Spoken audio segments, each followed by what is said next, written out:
Joining me is the chair of the Senate Taxes Committee, Rod Skoe. Thanks for joining us today. We certainly appreciate your time, Senator. Glad to be here again, Julie. I want to begin with a little bit about this second tax bill. You know, the first tax bill really focused heavily on federal tax conformity. It was roughly $500 million in tax relief. How would you categorize the second bill? Well, you're right. The first tax bill was larger and did have more impact on the surplus. This tax bill, a little more focused on member provisions, a lot of local issues in here, from TIF districts to local option sales taxes or food and beverage taxes. But there are some important provisions for the state in here. I think that expanding the sales tax exemption that cities and counties have to joint powers boards and special districts is an important provision.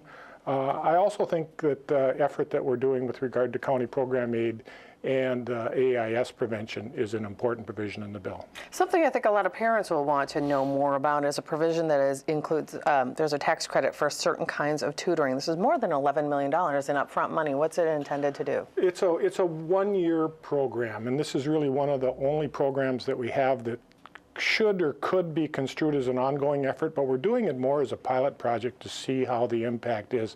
What we have is a number of students that don't qualify for help within their school districts. They don't qualify for what's known as an IEP, but they do have significant reading difficulties, and they are falling behind in grade levels. So we're going to try to put a program together for a tax credit for these children that would help them with some tutoring and help them with some additional education to try to get them up to grade level. We think that this might be a bridge to help the department in the long run provide services to these students, but we're going to do a one-year program to see if we can make some benefit here. We think it's important work. Another important, to me anyway, because I have family in Wisconsin, they wanted me to ask you, there was an amendment brought in the Senate Taxes Committee to reinstate the income tax reciprocity agreement with Wisconsin. So this was added, as I said, as an amendment. What do you think its chances are? We've had conversations with Senator Bach, Senator Reinhardt, and Senator Miller on this. Border legislators are concerned about the relationship we have with Wisconsin.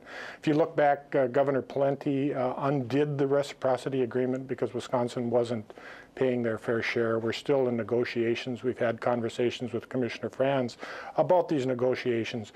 We're trying to give a little nudge to Wisconsin and Minnesota to find agreement so that Minnesotans do not have to file two sets of income tax forms, one for Minnesota and one for Wisconsin. We think that reciprocity would be good, but we also don't want it to cost the state a lot of money. So we put a small amount of money into it and encouraging Commissioner Franz to move forward and see how the negotiations go. Okay, Mr. Chair, I'd like to ask you a little bit about the House bill compared with the Senate at this time. The House seems to provide targeted property tax relief. It incorporates a 3% one-time increase to anybody getting a property tax refund.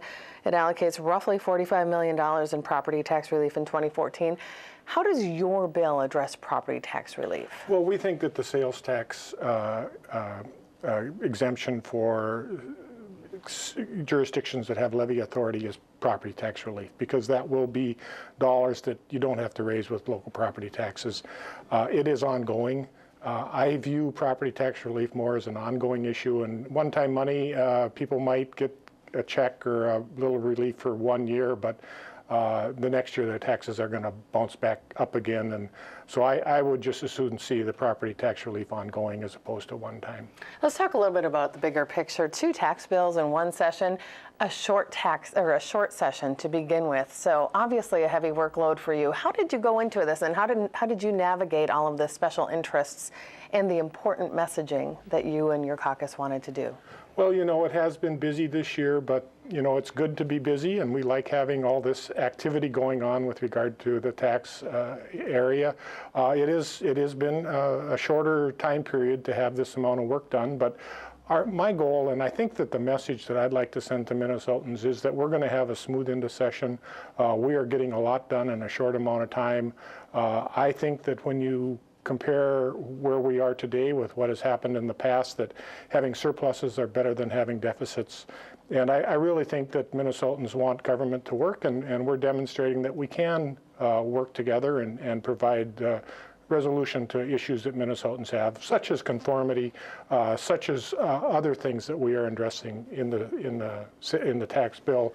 As I mentioned earlier, the EIS provision, which I think is really important. And Mr. Chair, I do want to ask, the GOP stated that really Minnesotans should get the entire surplus back, and one of their ideas was to provide a reduction in the overall sales tax. Why not take that approach? Well, when I came into the legislature in 1999, the same mantra was around, to give it all back, tax cuts now, were the placards and what was being said, and that's what occurred.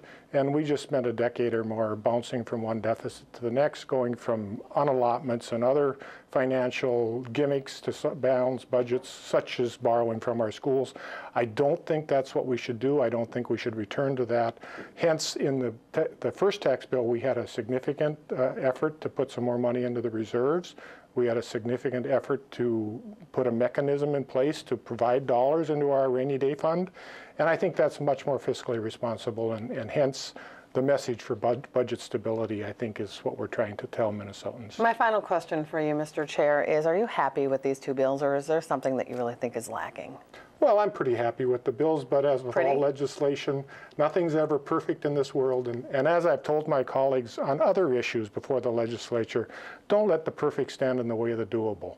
And so we're going to do the doable, and we'll work on improvements to these things as other sessions come forward. Okay, and this is on the floor on Thursday. We will, of course, track its progress. Thank you for joining us. We appreciate it. Always a pleasure, Julie. Glad to be here.